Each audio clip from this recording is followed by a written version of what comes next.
For sure. Let's do it. So today, what we're going to be talking about, I don't know if everybody's been able to pick up, but what we will be talking about today is men and faith, believing in God, but not religion, right? Mm. And so, in talking about that, what I would like to do is I would like to set a premise of understanding to set the tone for the conversation. And so I'm gonna do that by providing some definitions. Um, Typical to any other time that I provided definitions, just for everybody's understanding, what I do is I simply Google the definition.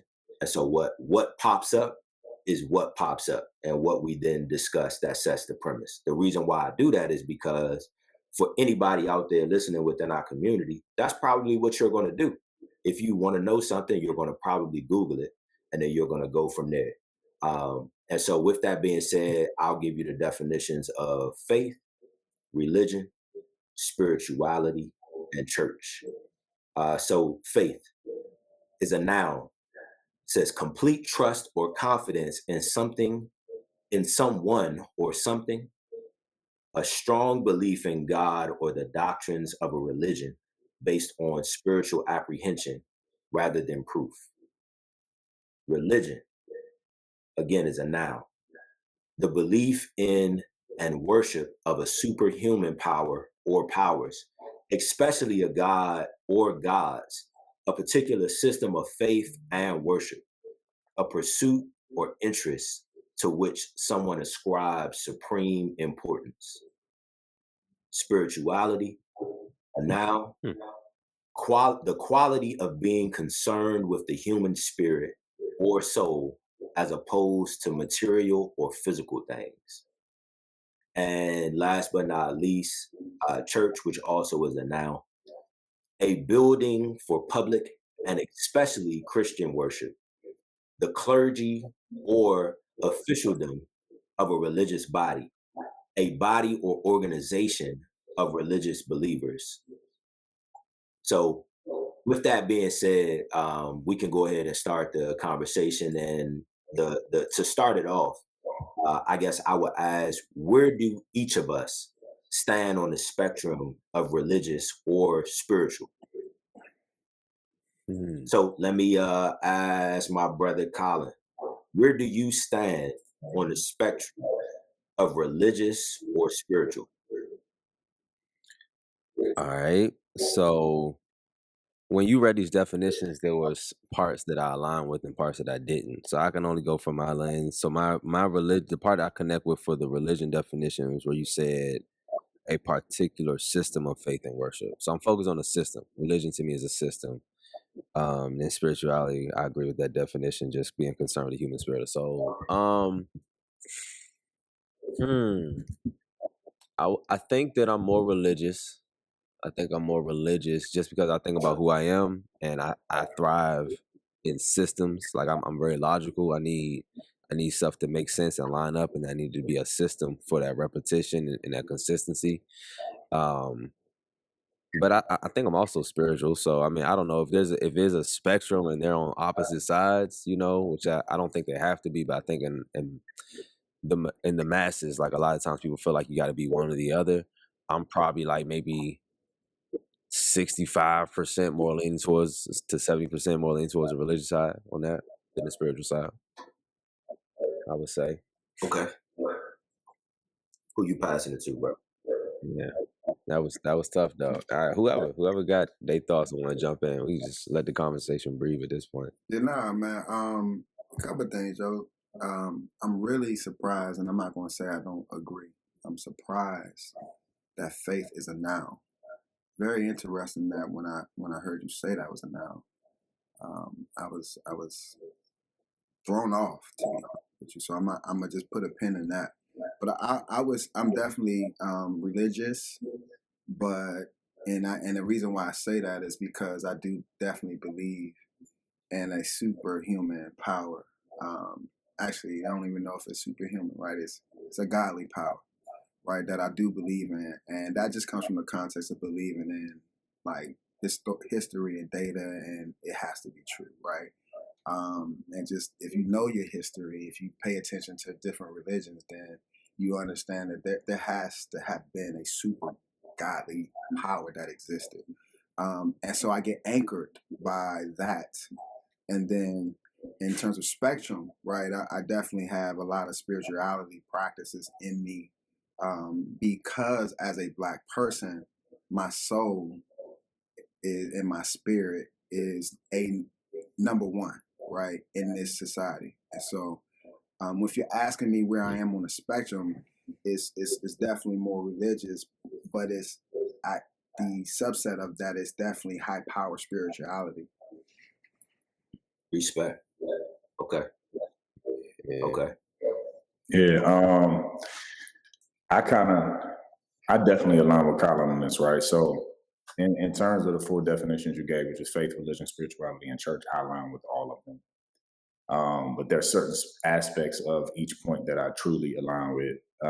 Faith being, one that is true confidence or trust in God, right? And for me, a little differently, that's not really based off spiritual apprehension. Spiritual apprehension, for those who are trying to figure out what that means, can also just be like a spiritual uncertainty, right? Like you don't have you have this faith without evidence. But I'm more of a person who my faith is based off evidence, and what I can see and what I've experienced and what I know. And then religion part, I always tell people anyway, religion is anything you do habitually. It is a system. So everybody has religion, right? Whether your religion is, smoking cigarettes consistently or going to the gym religiously or drinking, whatever you do habitually every day, consistently, religiously, with ritual and a system is, a religion for you. And so, be mindful of that. And spirituality, of course, is, self-explanatory. The part that I like about the church definition is the religious body or religious is a body or organization of religious believers. And so to some extent, I feel like we have church, right? When we come together, or one or two are gathered in his name, truly he will be in the midst, we have church. When we work with other brothers in, in community spaces, we have church. But I also definitely believe in being able to go to a place where believers are there to have a specific goal of like worshiping God. I believe in that too. Okay. For me, I'm gonna say I am as equally spiritual as I am religious, and it's not like a 50-50. It's a 100-100.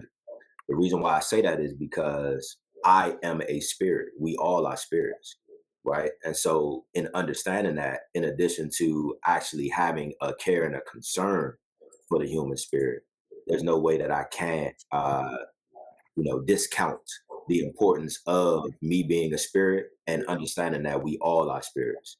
But the religion part is the actual vehicle that I utilize to exercise my spirit. Within the definition of religion, it talks about a particular system of faith and worship. And so I subscribe to religion. I'm a Christian. That is the way that I exercise my spirit. Hey, let me ask you a question, because I do feel like you are and we question a lot of stuff, and it's because we're truth seekers and thinkers.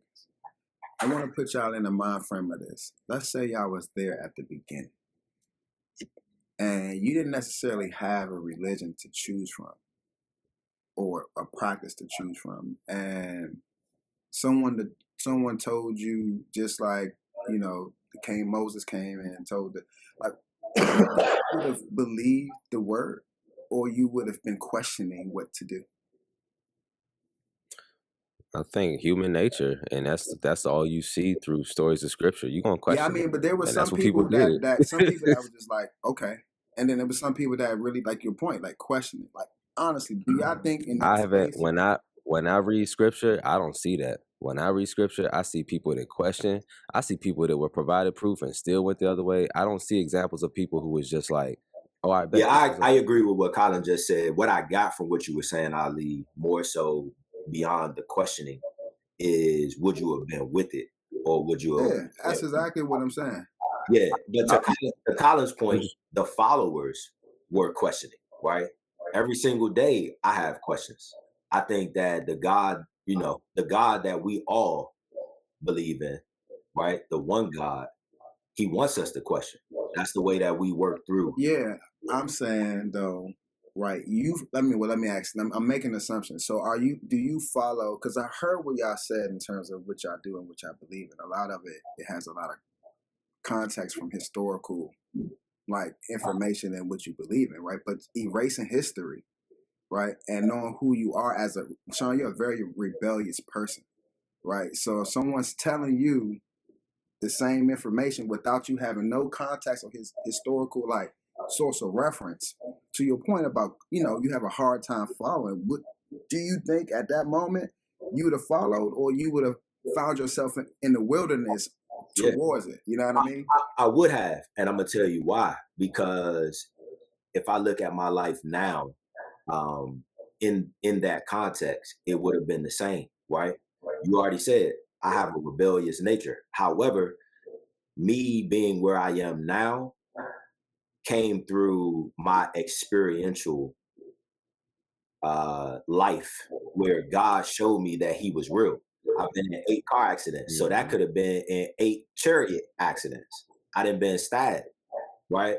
I done had guns pulled out on me, so that could have been swords on my neck or arrows pointed at me. You know what I mean? So, like, Mhm. because of my rebellious nature, I continued to scrape my knee, and God continued to show me that He was real.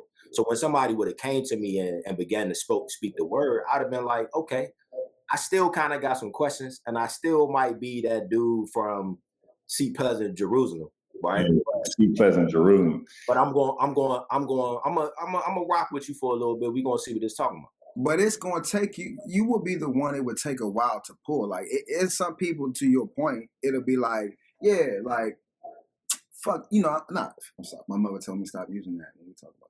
You, I'm gonna go with you, right? I'm gonna go with you. But to your point, it might take a couple of times to be like, dog, I done told you 3 times to come this way. Like, you understand? Like, you're not the one that follow the group Oh yeah, immediately. Like, but Ali, what I hear you talking about, Ali, is the difference between a person who says I accept that, but I have to grow in that, versus a mhm. person like I don't accept that at all, right? Yeah, yeah, I yeah, think yeah. I think that's what I hear Sean saying. Like I would accept the word, but I would still have to grow as a person and understanding how to get there. Because Yeah. for me, I know for sure I would. Now, I also want to harken on this word rebel, right? We call Sean a rebellious spirit. I love to tell people that people who truly follow what's natural, they do what's right, they do what, and when I say right, what's right for them, like they do what's natural, they respond to spirit, they listen to God, they are always going to be rebels in this world, right? So that's the world that's the Mhm. word that the world uses to make these people feel like they're doing something rebellious. But the more natural people in the world who follow the pattern of creation and who follow after God, to me, aren't rebellious at all. They're just returning to the natural.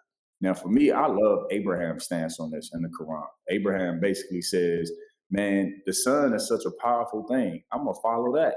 And then the sun sets, and he's like, nah, I'm not going to follow anything that sleeps. And then he says, I'm going to follow the moon because the moon came up. And he's like, I'm going to follow that. I'm going to worship that. And then the moon sets. And then Abraham says, I'm not going to worship anything that follows. And so he says, you know what? I'm going to turn my attention to whatever created the heavens and the earth. I'm gonna worship Mhm. that. And then he turned to his people who was worshiping idols and said, why are you worshiping these idols and they can't help you? And he was like, this is what our forefathers did. We're following the crowd, right? We gonna do what we were taught to do because that's what we were taught to do. And so what happens is they all leave the temple and Abraham destroys every idol but the biggest one.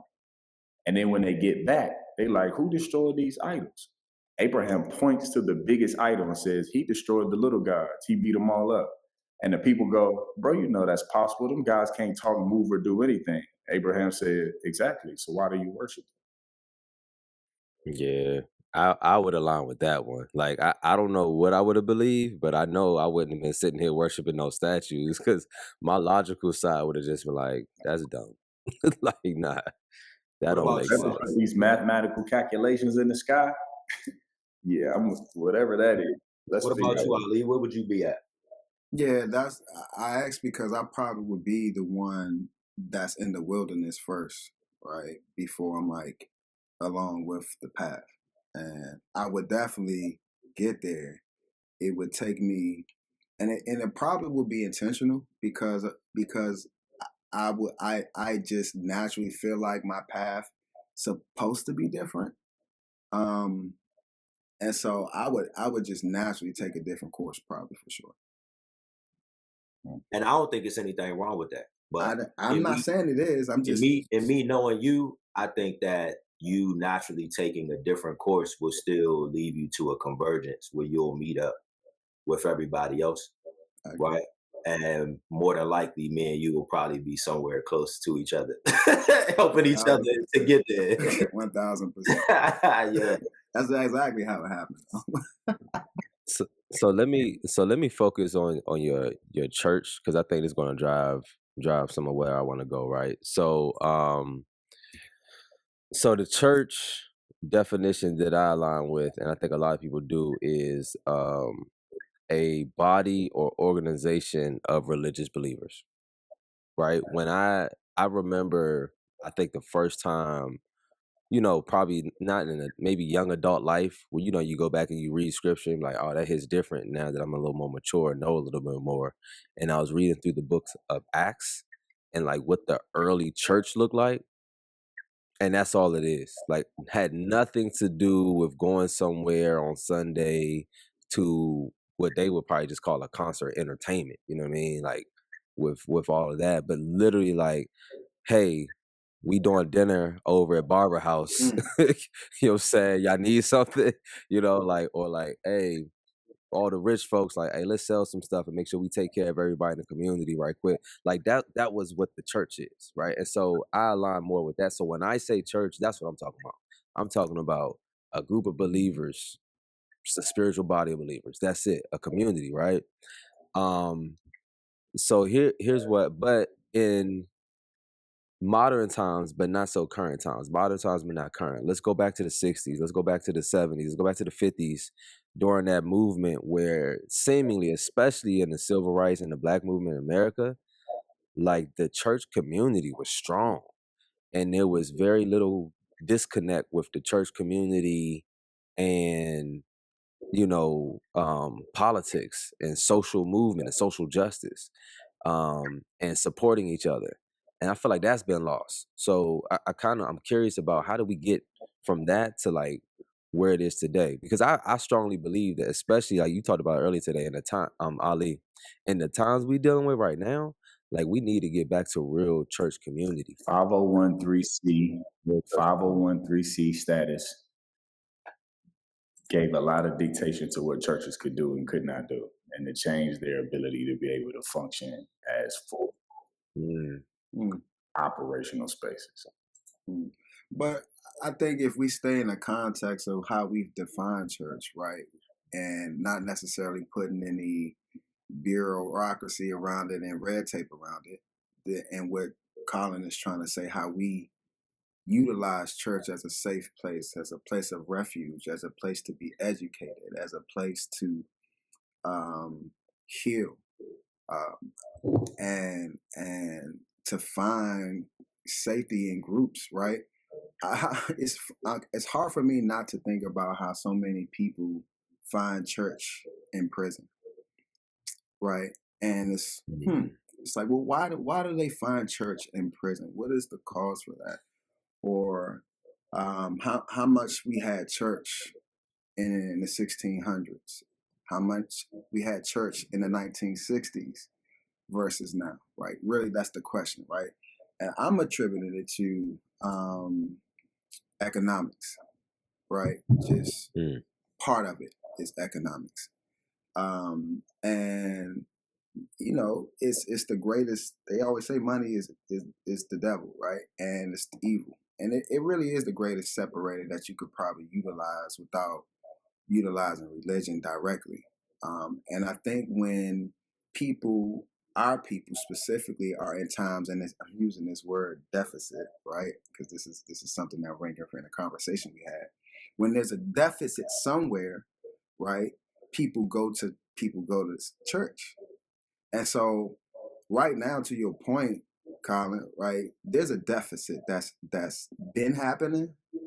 We didn't necessarily recognize it because money was in our face. All of a sudden, we started making more money, it's the playing field we started to chip at the playing field, right? And so, quite frankly, right, this perception of needing and desiring, like, or safety and church and community, all that shit went away. All of it went away, right? Or it started to get away, That's real. right? And so, to your point, churches start to have to reshape and do different things because of, whatever reasons. But long story short, y'all, like, the reason why I feel like people are coming back is because we have a direct threat, and it's called a direct deficit in our spirit, right? In our pocket, right? And just in the future, right? We are starting to see it. This whole idea of, like, eradicating wokeism is tied to eradicating, right, the church, if you ask me, right? And so this is where we're flipping the script. It ain't that, like, we're leaving the church, it's that we're coming back to the church, in my opinion. So, Yeah, I mean, and to tie into that, I think it was some great points that were made. But high level, it all comes down to the desire based on a sheer need, yeah. right?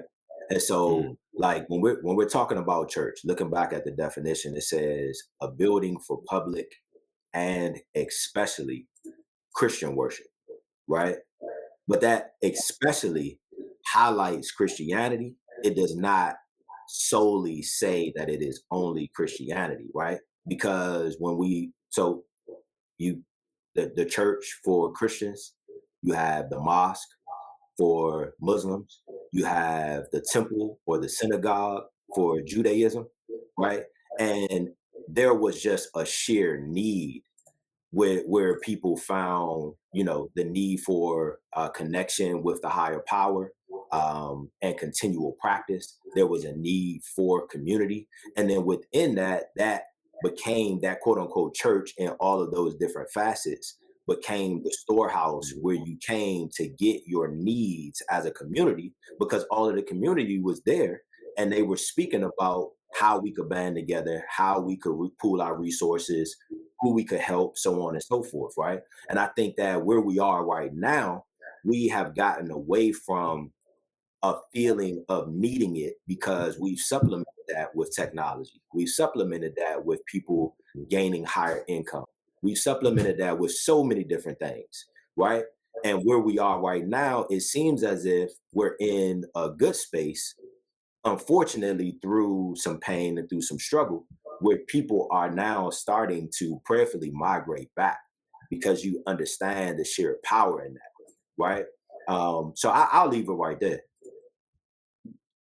Yeah, oh, go ahead. Well, I was going to, it's probably going to go into what you're talking about, Yusha, but just a quote that me and Yusha having a conversation one day, just in the turmoil of the political tornado we're in right now.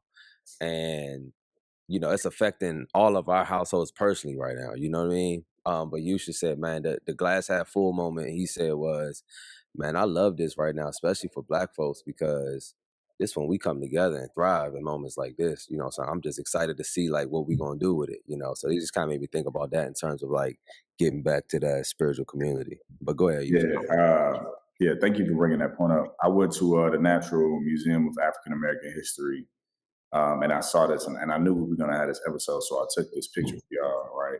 There's a space in there where it talks about spiritual development for Black Americans, and there's a picture of Mother Bethel AME Church in Philadelphia. So it says, built in 1974, Mother Bethel African Methodist Episcopal Church was attended by free people of color throughout Philadelphia.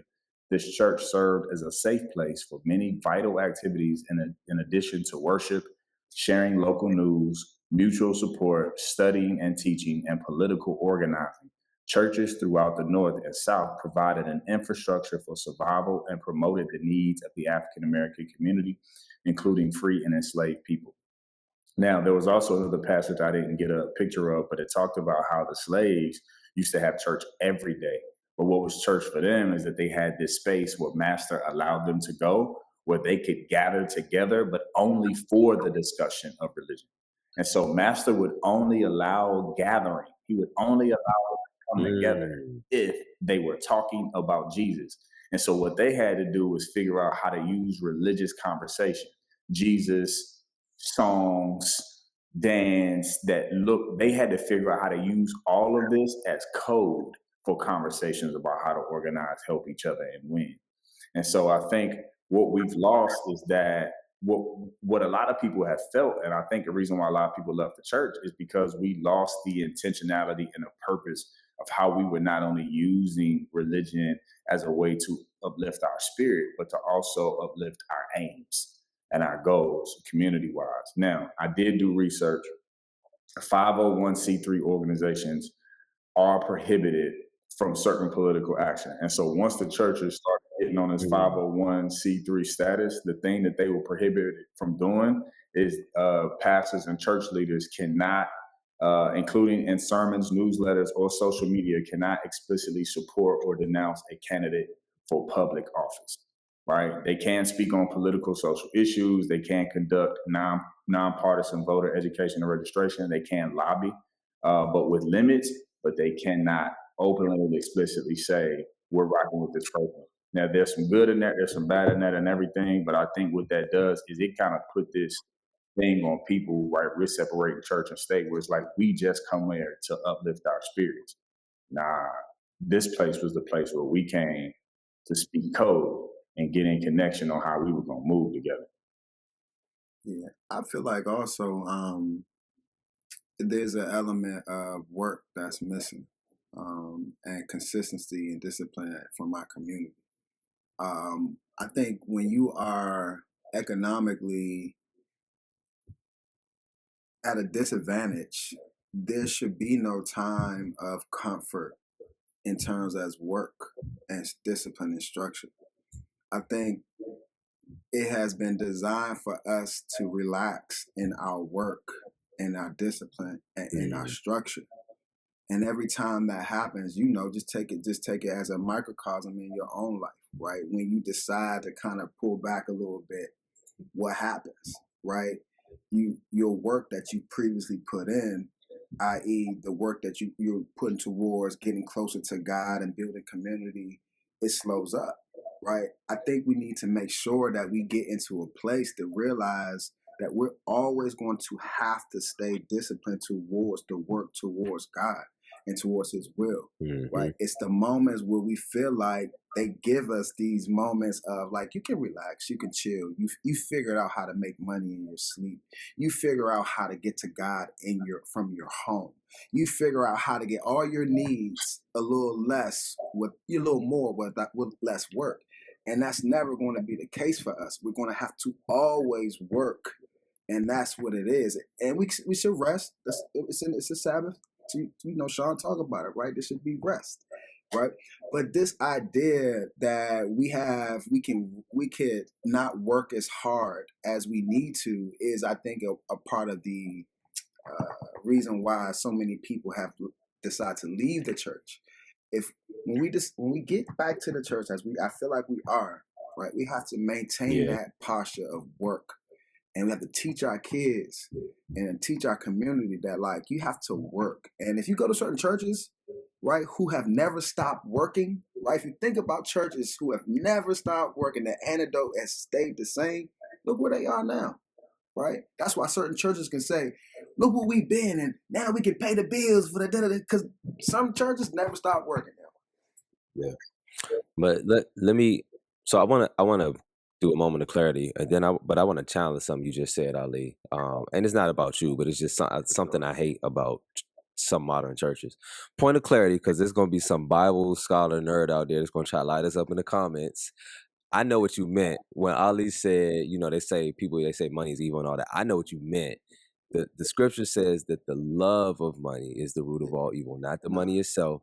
We know that, everybody, so please don't light us up in the Definitely. comments. Black people I need. already know. Hey, listen, that's one thing I'm learning. Yeah. No, I know what you meant. I just wanted to I say want to that make sure that's very clear, because I'm actually just for reading somebody that that's going, because it used to be traumatic to me to think that money, I shouldn't be going for more money, but that is not true, right? That could be further not from true. the truth. Yeah. But you make a good point. right? And what are some reasons why we left from what it used to be to where it is? Like the economic point, I think that's a valid point, right? Michelle and I, my wife and I, talk about that all the time. Like, man, like we got to learn to have the same discipline we have when we up that we have when 1,000%. we down, and that and that's hard to do for a lot of people, including that spiritual discipline. Um, Other reasons though, outside of that, outside of 501(c), I think for me personally that I align with in my experience and my own rebelliousness against my own church communities and church communities that I just can't align with are more about just the relevancy of what it is and what it's Mm, supposed to be. And you hit on it when you said, like, look where we were, look where we are now. We can pay all the bills and stuff like that. Like, to me, I don't care if you could pay your bills. I don't care how big your church. I don't care if you can have these lights and all that. I care about when you can pay the bills of the mhm, congregation. I care about when people in your congregation can pay their bills, or when they can't, I got you. And we have structure and a system for that. And so I think for me, what has pushed even me personally away from caring about the church building at times. And let me be clear for all of our listeners. We are not making an episode about why people left the church. We're making an episode explaining to you all why you need to come back to the church. And that can look some different ways, and we're going to talk about that. But I think the relevant conversations from the pastor on down, from the organization on down, what are we talking about, and what is the work that we're doing? Because if all it is a feel good, like if all it is motivational speaking, if all it is even if all the parts that I do love, right? Even if it is a lot of teaching and historical context, if that's all it is, that's not yeah. that's not the church that I read of. That's not what, like, the Jesus that I follow and what he talked about people should do in the church in the early days, right? Even in Islamic structure, that ain't what the scriptures say we I should be love. doing. We supposed to be looking out and taking care of each other. And if that ain't what we doing, people not gonna want to be a part of it. Cause this new generation coming up, they don't care about all that fluff. What We we didn't care doing about though? it either, right? If you think about it in context, I love the community aspect of what you're bringing to the conversation.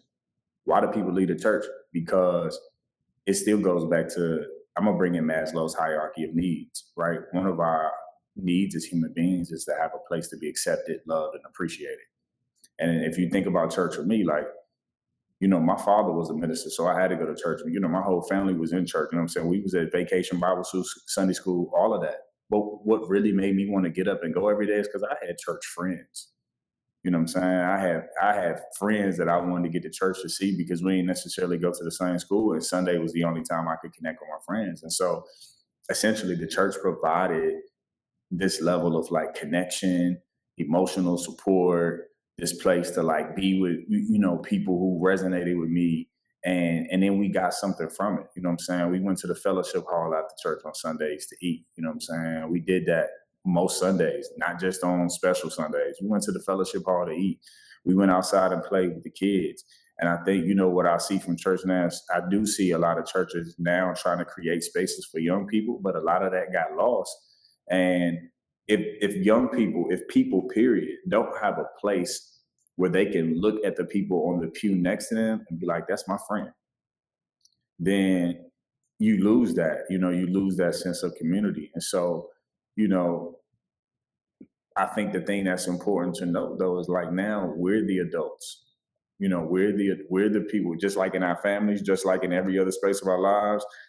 We're the adults who now make the decision in those buildings about what should be happening. You know what I'm saying? So we can't look and say, man, well, they're not doing this for me no more. At this point, it's like, well, what are you doing for them? And we got to create spaces for other men, for other kids. We got to create spaces within these institutions where people can feel like they have a friend.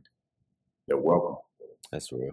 Yeah, if That's I real. really, you said something, man. I think I'm gonna get to it, man. I think one of the issues that I saw and I see in religion is the evolution of religion as it correlates to the evolution of society and man, right? And I think that's what you really was talking about, Colin. And like as we grow and evolve in this world, like there's different things that attack the spirit or the mind or the human, right?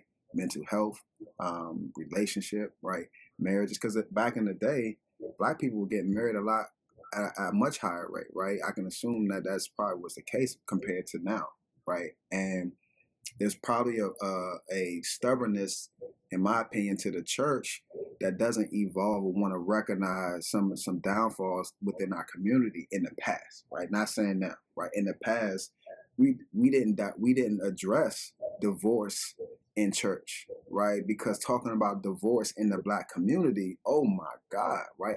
You can't divorce in the Black community. So you don't even talk about it. It becomes taboo in the church. It's So a detestable thing. I remember having this uprise of the married ministry, right? And then couples therapy coming out of I was like, oh, this is a new thing, right?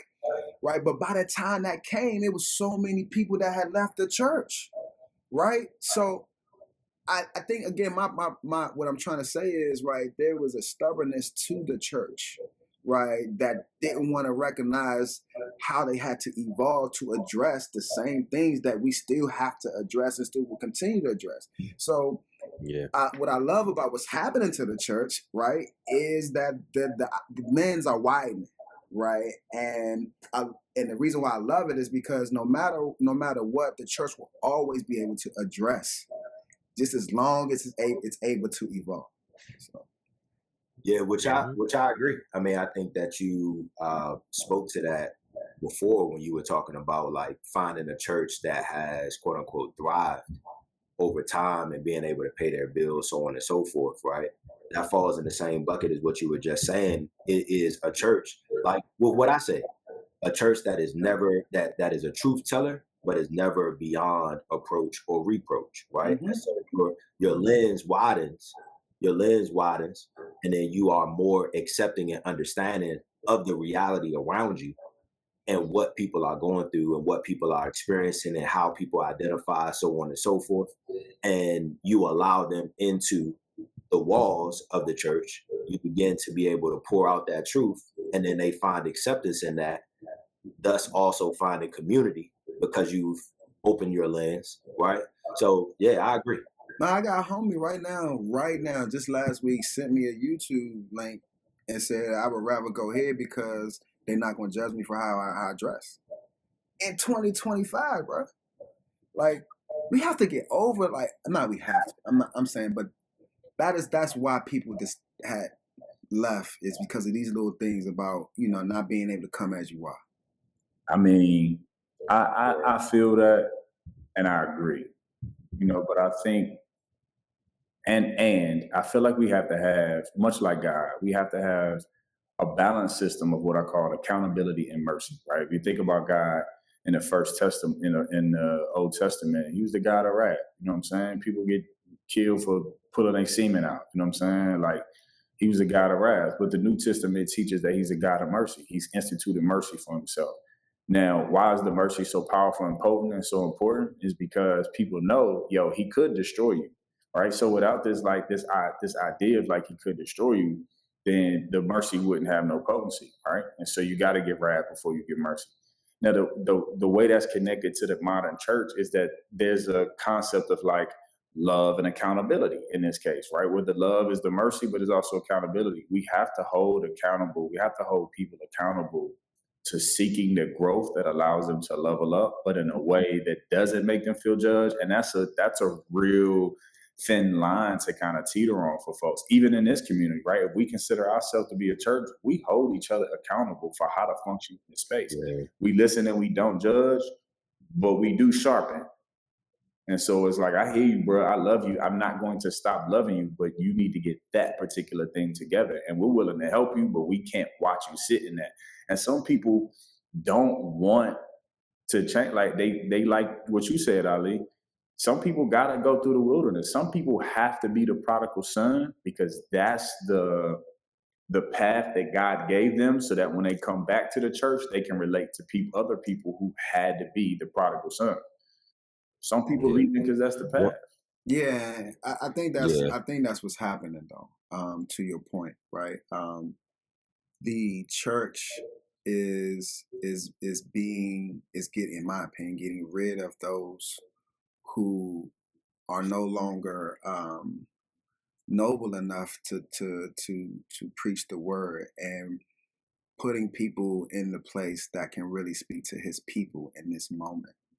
Right, we've saw some heavy hitters leave the church. If you are a religious person, you pay attention to the church and what's happening in Christianity per se. I'm just talking about Christian. Some heavy hitters that got hit with some real issues, some serious things, right? And it's, at the end of the day, what you do in the dark comes to the light. And to your point, you should, there's wrath before there's mercy. And so I think where we are now, right, is a lot of church leaders who are reestablishing themselves in this new place, in this new world, in terms of how we have to have church, right? How we have to address, right, the common Black man, and I think that's happening. I.e., right, when you're having a men's conference now, right? When you're having, men's night out, or you having Monday. I get a text message from a brother I went to college with, in high school with, about, hey man, we have a Bible study on Monday. You trying to come? Right. And the thought of that, right, in this space right now, to me is truly evolutionary, right? It's truly different, because years ago, right, I wouldn't have got a text from this particular person about Bible study. And so I think what's happening is we are being forced to reestablish ourselves as men in the church, and what it means to be a real man in the church, and how it means to cultivate your family, how it helps to cultivate your family, and just in general, right? So, I wanna talk to y'all about, in terms of, what are some things that you feel like is something that you used to challenge your masculinity, right? But now you stand 10 toes down in it, you know what I'm saying, as it pertains to the church and going to the church. For me, I'll go one, right? I mean, it's never been a challenge for me. It stopped being a challenge for me because of things I went through in life, but in terms of just my emotions, right? Every time I go to church, I cry. Every single time I go to church, I cry, right? But I never leave there feeling demasculated. In fact, I feel more masculine than I ever did before I walked in there, right? I feel more empowered to do the masculine things that I need to do, right? So that's one of the things for me, right? What about y'all?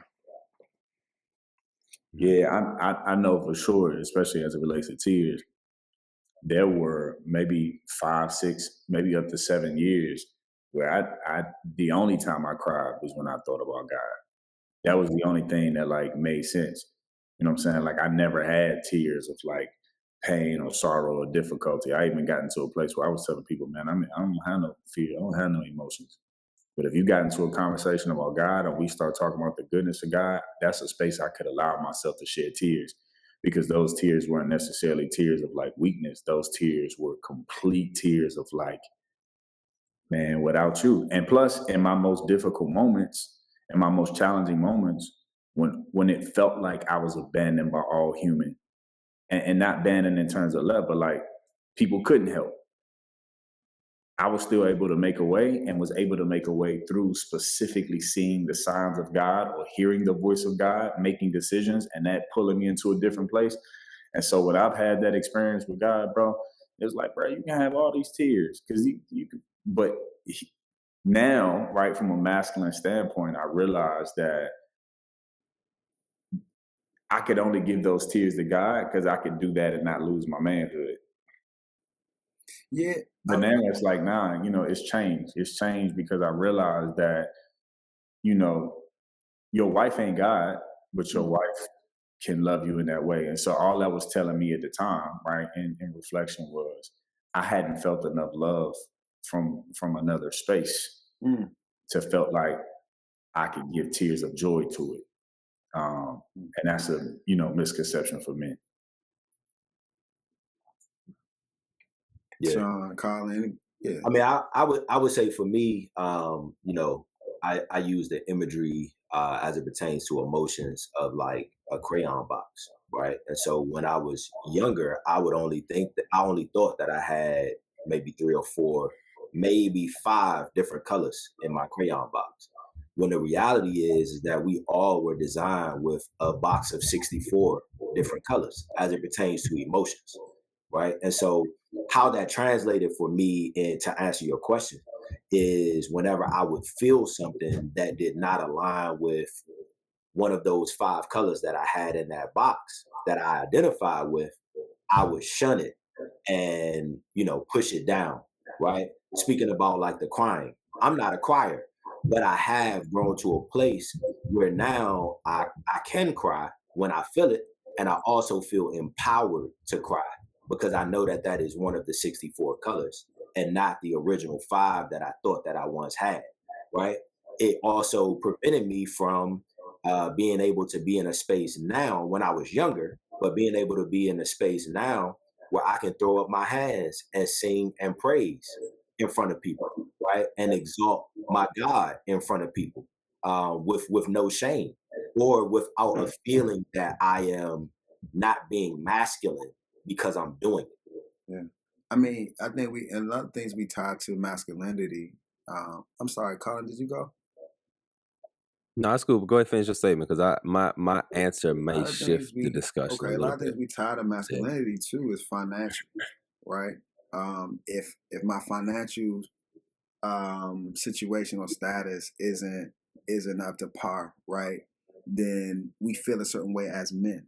Well, the church has a lot of financial programs and a lot of financial education things that they are now implementing, right? We had this idea where the church ain't helping me pay my bills. Well, I will argue that right now, if there are a lot of church who are actually teaching investing, are teaching how to get ownership, talking about programs like that. There's some churches, mine being one of them, right? So this idea that church isn't doing this, or if I do go to the program, right, there's something wrong with my financial pockets. Right. Even if I do decide to go, now I'm shamed that I'm going to the financial literacy class at church. And I don't want to tell nobody that I'm going to the financial literacy class at church.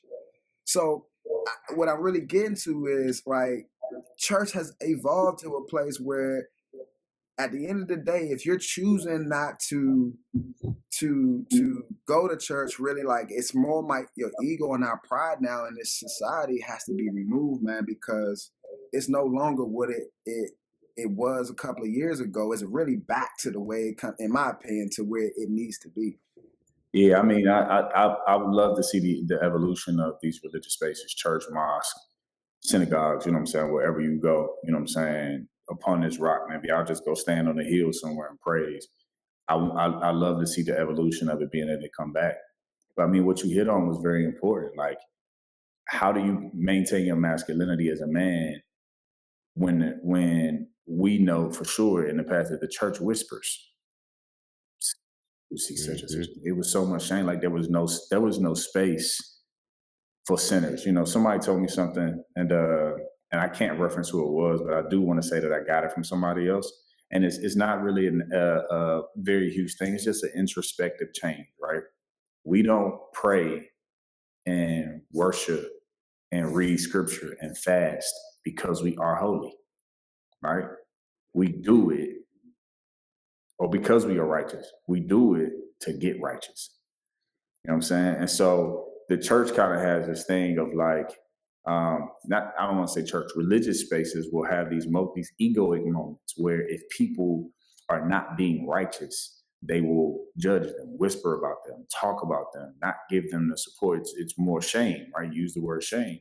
And it's like, we all kind of went through those prodigal son moments. So what shame can you offer, right? It's back to Jesus now. Those without seeing, cast the first stone. And so, why we should come back once again is because now we're evolving to this space where we are the men, we are the community leaders, we are the old folks in the church, right? With the kids. For sure. We are the old folks in the church, not the elders, but the old folks. And so we now have to give an example of what it looks like to not whisper, but to help. Right? I'm gonna be honest with you. I'm gonna be honest with you. I don't want nobody shaming me. If I'm the type of person where the money that I make is below the poverty line in this economy, and you telling me that I'm doing something wrong, if my check for the month, if I live in DC, Maryland, and Virginia, my check for the month is the same amount, right? But if my check for the month is only $3,000 and rent is $1,500, and you telling me that I need to get $300 up off gate, that makes sense to I ain't me. going. Like, so, And you ain't or helping vice me. versa. If someone in the church see that you make a lot of money, and That too. they come to you and tell you ain't giving, or you know what I'm saying? They Yeah. shaming you because you're not giving more than what they think you should give. It work. I mean, we look, have our community as Black people. I ain't recruiting, but I love the Quran's perspective on this. The Quran says your obligated commitment is 2.5% of the money that you ain't using to either help people or to grow your money. 2.5% of the money you got just sitting, not being utilized to grow your family or help your community.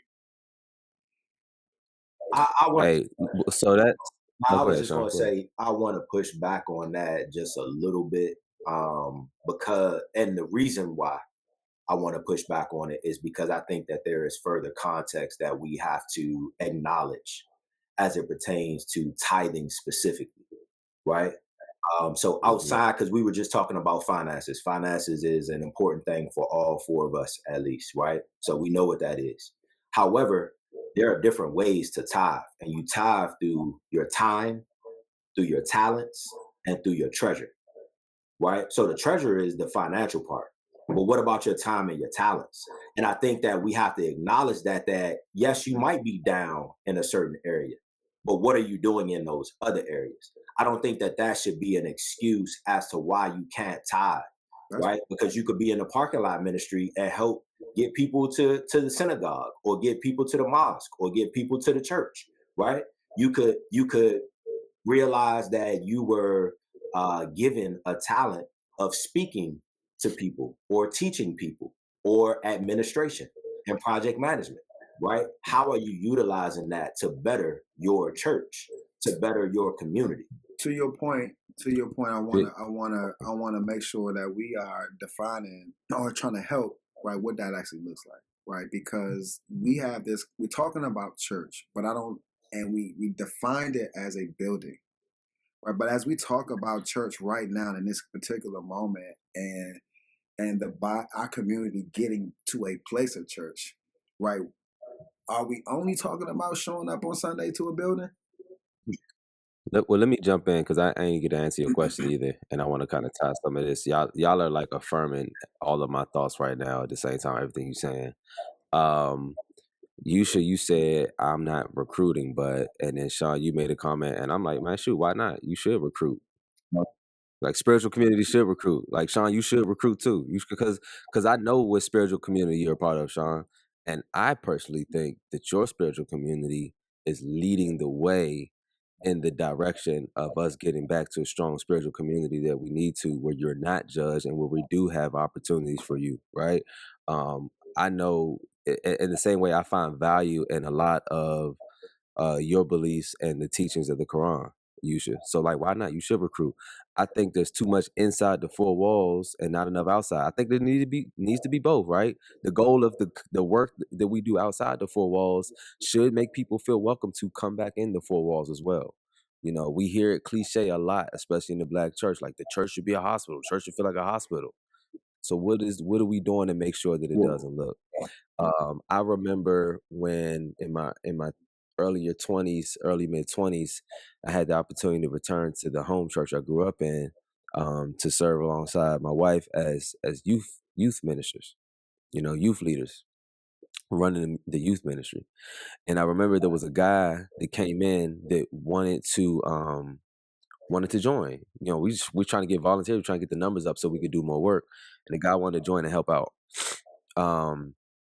And I was pulled into a meeting with some deacons and pastor and folks, and they were like, "Hey, just FYI, you probably don't know, but dude has a history of alcoholism. You know what I'm saying? He's recovering alcoholic, and you might not want to have him work in the youth ministry."